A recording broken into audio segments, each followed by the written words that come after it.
In a dusty corner of a spaceport, the hum of tools and the clink of metal echoed in the air. He'd been at it for hours now, tweaking the wiring on some worn-down freighter. It wasn't glamorous work, but he'd gotten good at it. Real good. Years of hands-on experience had made him a master of his trade.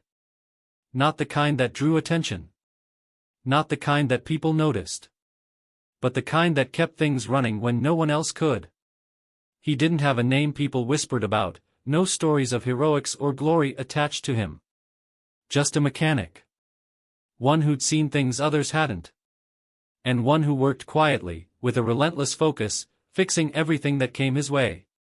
Humans didn't often have contact with otherworldly beings, but when it happened, it was rarely the big, exciting event people dreamed about. Mostly, it was messy. Complicated. And today was shaping up to be one of those days. The air grew dense with energy as something massive blocked out the sun. Shadows stretched across the dusty yard. He looked up, squinting through the glare, and saw it, a sleek, alien ship descending with an awkward grace. UFOs didn't usually land here. This was a rundown spot on the edge of civilization, a forgotten place where human ships came to be repaired. Alien royalty? That was new. The ship hovered above the ground for a moment before landing with a dull thud. Its polished surface gleamed in the afternoon light, reflecting the grime of the workshop around it. He stood still, wiping the grease off his hands as the door hissed open. Out stepped someone, something, he wasn't ready for. Tall, with skin the color of deep emerald and eyes that shimmered like stars, she commanded the space as if she owned it. Everything about her radiated power. The way she moved, the way her gaze pierced through the air around her, it was clear. She wasn't just any alien. This was someone used to authority, used to being feared. A queen. She didn't bother with introductions. She didn't need to. Her regal bearing said enough. There was something in the air around her, an aura that pulsed with unspoken arrogance.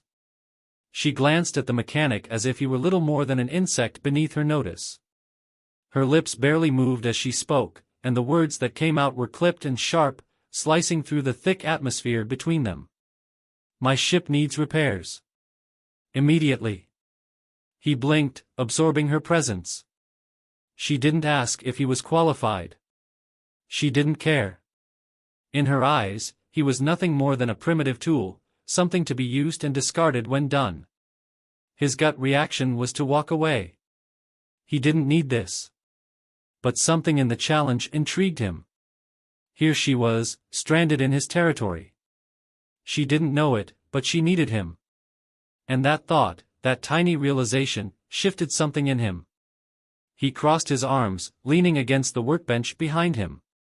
I'll take a look, he said, not offering any more than that. There was no bowing, no formal acknowledgement of her status. He'd dealt with enough people, alien or human, who thought they were better than everyone else. Arrogance didn't impress him. The queen's eyes narrowed slightly, the first sign of emotion she'd shown. She wasn't used to being treated like this. But she didn't push it.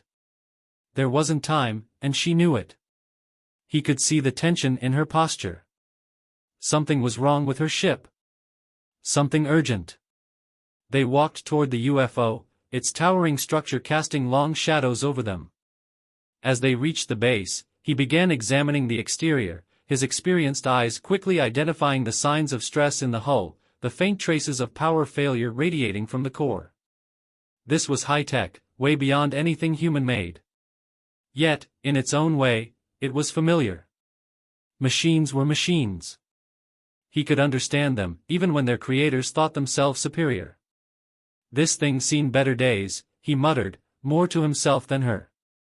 He had a habit of talking to the ships he worked on, as if they could hear him. It helped him think. The queen, of course, didn't respond. She stood there, statuesque, watching him with the kind of disdain reserved for lesser beings. He didn't mind. This was what he did best.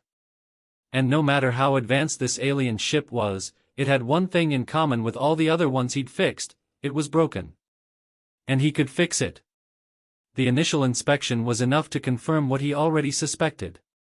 The power core was damaged, maybe sabotaged. He wasn't sure yet, but something had definitely gone wrong. Worse still, no other engineers, alien or otherwise, were within range. This wasn't something she could solve with a wave of her royal hand. She was stranded here, and the only one who could help was the human standing in front of her. "I can fix it," he said after a moment, his voice calm and matter-of-fact. "But it won't be quick. Or easy." The Queen's eyes flickered briefly with something like impatience, or maybe fear, though it vanished as quickly as it had appeared. She didn't like the idea of being stranded here. Not in this place, not among humans. But she had no choice. He could see it in the way her gaze tightened on him, as if silently assessing whether he could be trusted with something this important. She said nothing for a long moment. Then, with a regal nod, she gestured toward the ship, her tone sharp as ever. "Do it." The mechanic stood before the ship, its sleek, alien design both impressive and intimidating. It was far more advanced than anything he'd ever worked on, even more sophisticated than the few extraterrestrial crafts that had come through the port before. This wasn't the usual worn-down freighter or shuttle. This was a piece of technology from a race that saw themselves as gods compared to humans. And yet, here it was, broken and grounded, just like any other machine. He opened a small panel near the ship's base and immediately frowned. The wiring was a mess, delicate and needlessly complex. He could see the problem already. The power system had overloaded, but not in a way that was irreversible. It was poor design. Too many overlapping circuits, too much reliance on energy converters that looked fancy but weren't built to last. Typical. Even the most advanced species sometimes missed the basics. The Queen, watching from a distance, scoffed as he began his inspection. "You truly believe you can repair what your primitive species can't even comprehend?" Her voice dripped with condescension, her tone sharper than the tools in his kit. He didn't respond right away, letting her words hang in the air as he worked. He was used to this. People, aliens, didn't matter. When they thought they were smarter, more advanced, they all looked down on the mechanic. He was the guy who fixed things, not the guy who got praised for it. And that was fine. His job wasn't about getting recognition. It was about solving the problem, getting the job done, and moving on to the next one. Still, he couldn't help but smirk just a little as he dug deeper into the ship's guts. "Fancy ships are great and all," he muttered, more to himself than to her, "but it's always the simple stuff that keeps things running." The Queen shot him a glare but said nothing. Her patience was already wearing thin, and the idea that this human could fix what her own advanced engineers hadn't been able to was clearly grating on her. She crossed her arms, watching him with a mixture of disdain and intrigue. He worked quietly for a few more minutes, taking in the ship's systems. Everything was more advanced than anything he'd touched before, but at its core, it was still a machine. And machines, no matter how advanced, had rules. They could break, and they could be fixed. It was just a matter of figuring out how. "The power core's fried," he said, not looking up. "Looks like your system overloaded because of some pretty basic issues. You're running way too much power through these circuits without enough regulation. That's what caused the failure." The Queen raised an eyebrow, clearly unimpressed. "You're suggesting our technology, our superior technology, is flawed? That it could be undone by such trivial matters?" "Not flawed. Just over-engineered," he replied, finally glancing up at her.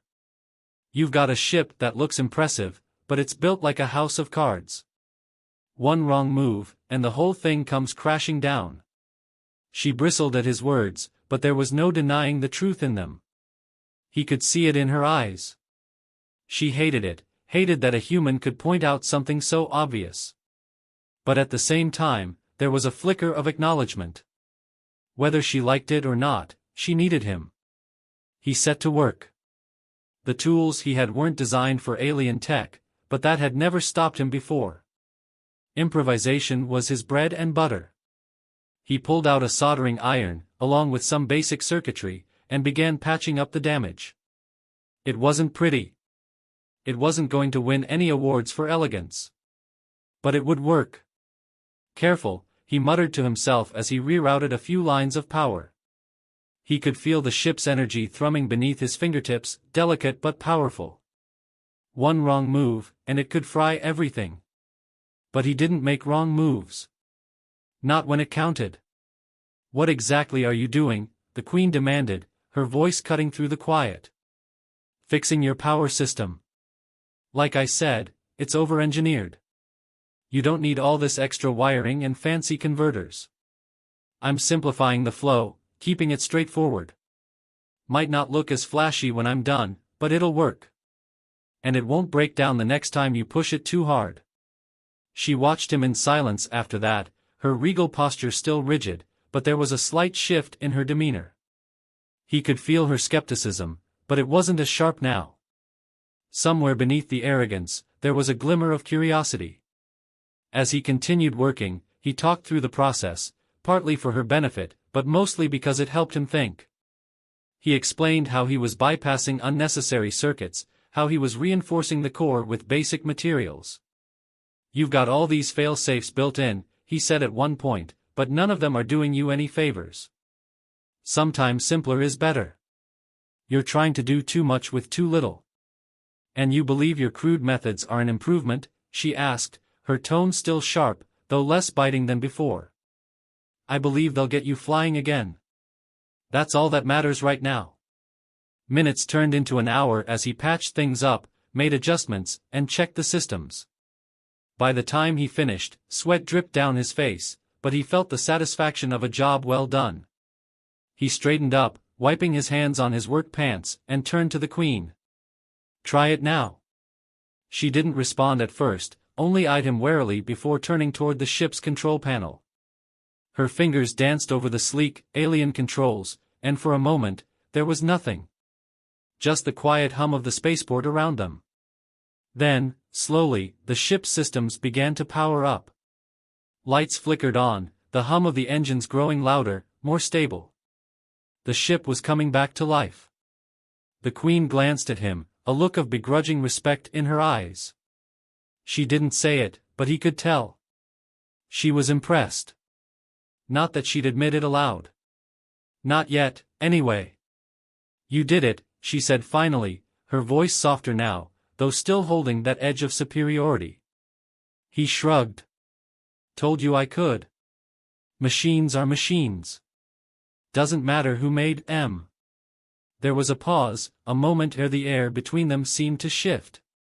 She still stood tall, still radiated power and command, but there was something different now. She wasn't looking down on him as much anymore. "I underestimated you," she said, almost reluctantly. He didn't reply, just offered a small, knowing smile. He didn't need the praise. All he cared about was that the job was done, and done right. That was enough for him. The mechanic was almost finished. The ship's systems were up and running, diagnostics were clean, and the engines were humming with renewed life. He wiped the grease from his hands, feeling the familiar satisfaction of a job well done. The Queen, still standing at the ship's entrance, was watching with a mix of impatience and barely concealed respect.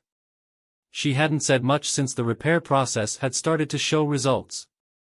Her arrogance was still there, but the hostility had melted away, leaving a cold formality between them. As he began running a final check on the ship's core systems, something caught his eye. It was subtle, buried deep in the engine's code, a subroutine that shouldn't have been there. His brow furrowed as he scrolled through the data.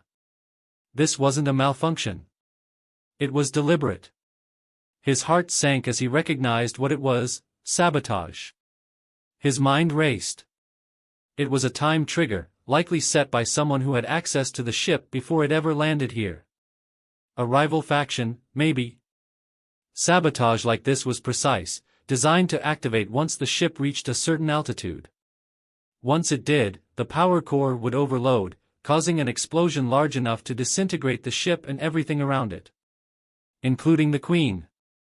He glanced over his shoulder at her, still unaware, still believing everything was under control. For the first time since she'd landed, he saw her not as the haughty alien monarch but as someone who had been targeted, someone who was moments away from death without even realizing it. "Hey," he called out, keeping his voice steady. "We've got a problem." She arched an eyebrow, her regal air still intact, but there was a flicker of concern in her eyes. "A problem? You said the repairs were complete." "They are. But your ship's been sabotaged. Someone's rigged the power core to blow once you're in the air." Her composure faltered. Just for a second, her eyes widened, and her usually confident stance seemed to waver. "Sabotage," she whispered, her voice betraying the first hint of genuine fear. "That's impossible." "Afraid not," he said, turning back to the control panel. "It's buried deep in your ship's systems. Hidden well. It looks like someone wanted you dead, and this was their way of doing it." The Queen took a step closer, her usually cold, unshakable demeanor replaced by something far more vulnerable. He could see it, the realization that her life was hanging by a thread, that everything she took for granted, her status, her power, was meaningless in the face of this looming catastrophe. "Can you fix it?" she asked, her voice quieter now, tinged with desperation she tried to hide. "Maybe," he said, working quickly. "But it's not gonna be easy. Whoever did this knew what they were doing. I don't have the tools to fully dismantle the bomb, but I can try to reroute some systems, buy us more time. If I can stop the core from overloading, we might have a chance." The Queen stood beside him now, closer than she had been all day. Her presence no longer intimidating, but human, in a way. Vulnerable. "I've faced assassins before," she muttered, almost to herself. "But this is different." "Welcome to the real world," he replied grimly, fingers flying across the controls. "Doesn't matter how advanced you are. Sometimes, people just want to take you down." The ship's systems began flashing red, a countdown appearing on the screen. They didn't have much time. His heart pounded in his chest, but his hands stayed steady. This was different from the routine repairs he was used to, but it was still just a machine. And machines could be fixed, no matter how dire the situation. He could figure it out. "Why are you helping me?" she asked suddenly, her voice softer now, less demanding. "You could just walk away. Leave me to deal with this myself." He didn't look up. "Because it's what I do. I fix things." She fell silent, watching him work, the gravity of the situation sinking in. For the first time, she wasn't a queen, wasn't an alien ruler from a distant, superior race. She was just someone in danger, relying on a human she had dismissed moments ago as inferior. His hands moved quickly, stripping wires and rerouting power. The self-destruct sequence was designed to be foolproof, but nothing was truly foolproof if you knew where to look. He tapped into backup systems, using manual overrides and cutting off unnecessary power drains. Sweat dripped down his forehead as the clock continued ticking down. Come on," he muttered under his breath, working faster now. There wasn't time to think too much, just act, trust his instincts. He yanked out a section of wiring, sparks flying from the control panel, and the countdown paused. But only for a moment. It was a temporary solution, and he knew it. "Is it over?" she asked, her voice trembling just slightly. "Not yet," he said through gritted teeth. "I bought us some time. But I need to reset the entire power core, and that's not something I can do quickly." The Queen hesitated, then, for the first time, placed a hand on his arm. It was a small gesture, but it spoke volumes. She was putting her trust in him, fully and without reservation. "Do whatever you have to," she said, her voice now steady. "I trust you." He glanced up, surprised. There was no arrogance left in her now, no condescension. Just sincerity. He nodded, then turned back to the task at hand. Minutes passed in a blur as he worked frantically to stabilize the core. He was running out of time, the countdown flashing ominously on the screen. But there was still a way. There was always a way. He rewired a final section, then tapped into the core's control panel, his fingers moving so quickly they were a blur. Finally, the countdown stopped. The screen flashed green. The bomb was disabled. He let out a long breath, stepping back from the console, his hands shaking from adrenaline. The Queen stood beside him, staring at the screen in disbelief. You did it," she breathed, her voice full of awe. "Yeah," he said, wiping sweat from his brow. "I did." For a moment, they just stood there, the weight of what had just happened settling in. She looked at him, really looked at him, and in her gaze was something that hadn't been there before: respect. Genuine respect. "You saved my life," she said softly. He shrugged. "It's what I do." But it was more than that. He had gone beyond his role as a mechanic. He had risked his own life to save hers, not out of duty, but because it was the right thing to do. And she knew it. For the first time, the Queen saw him not as a servant or a lesser being, but as an equal. And in that moment, the balance between them shifted forever. The mechanic leaned against the ship, exhaustion finally catching up to him as the adrenaline began to wear off. The alien Queen stood a few feet away, silent for a moment as she looked at her now fully operational ship. The hum of its systems was soothing, almost peaceful, but the events of the past few hours were still fresh in both their minds. "Thank you," she said at last, her voice more subdued than he had ever heard it. It was a simple statement, but coming from someone who had once regarded him with little more than disdain, it felt like a monumental shift. She wasn't used to expressing gratitude, not to someone she considered beneath her rank, but there it was. Awkward, but sincere. The mechanic shrugged, playing off the gravity of what had just happened. "Just doing my job," he said, though they both knew it was more than that. The air between them had changed, and they both felt it. The tension that had existed earlier was gone, replaced by something else, something neither of them fully understood yet. For a moment, neither spoke. The mechanic glanced up at the ship, admiring the sleek, alien design now that it wasn't threatening to blow up. He had done his part, fixed the ship, and neutralized the sabotage. His job was done. She could leave, and he could return to his quiet, unremarkable life. But something felt unfinished. "Your skills are impressive," she finally said, breaking the silence. Her tone was hesitant, as if acknowledging his worth was still unfamiliar to her. "I underestimated you.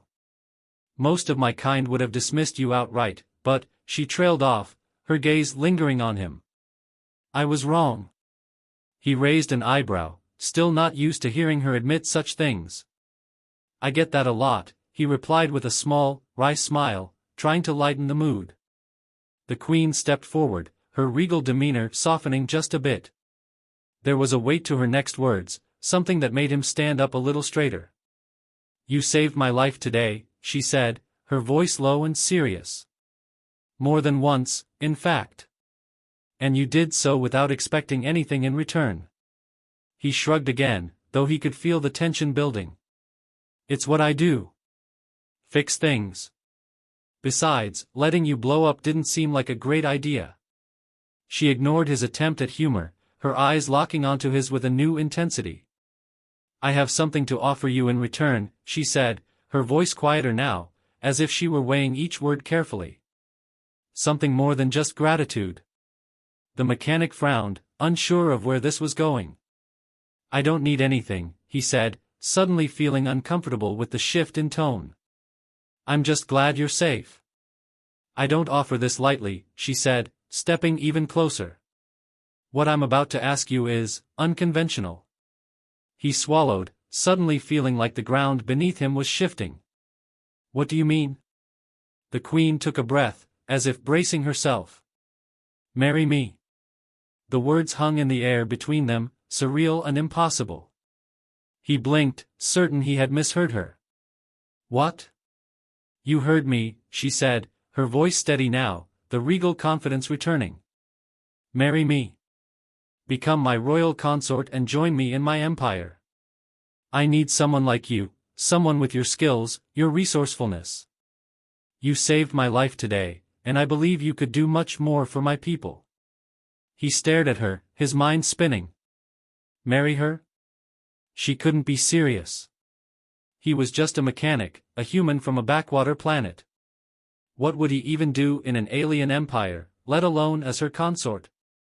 "That's not what I expected," he said, his voice quiet as he tried to process her words. "I know it's sudden," she admitted, her tone softening again. "But this isn't just about gratitude. It's about more than that. You've proven your worth today in ways that go beyond your skill with machines. You showed courage, intelligence, and loyalty. Those are qualities that are rare, even in my world." He could hardly believe what he was hearing. It wasn't just a proposal, it was a proposition, one that would change his life forever. He had never considered leaving Earth, let alone joining an alien empire as a royal consort. The idea seemed absurd, yet there was something compelling about it, too. The Queen watched him carefully, sensing his hesitation. "I know this is not the life you're used to," she said. "But I believe you would be an asset to my world. You would not be just my consort, you would have influence, power, the ability to make real change. Your skills would be valued in ways you could never imagine here." He frowned, still grappling with the enormity of what she was asking. "And what if I say no?" he asked, his voice cautious. She smiled faintly, a rare expression of warmth crossing her face. "Then you stay here, and your life continues as it always has. I won't force you. But I'm offering you a chance to be part of something greater. A life beyond this station. A chance to explore worlds you've only dreamed of." He looked away, his mind a whirl of conflicting emotions. Part of him was tempted, drawn by the possibility of adventure, of something more than the quiet, solitary life he'd been living. But another part of him hesitated. Earth was his home, simple as it was. Could he really leave it all behind? The Queen stepped closer, her voice soft but firm. "I'm offering you a place at my side. Not as a servant, but as an equal. You've proven you are worthy of that." He met her gaze, seeing the sincerity in her eyes. She wasn't just making this offer out of gratitude or necessity, she genuinely respected him. It was a strange, unexpected turn of events, but the weight of her words pressed down on him. "I need to think about it," he said finally, his voice quiet but resolute. The Queen nodded, as if she had expected this. "Take your time," she said. "But know that the offer stands. I hope you will join me."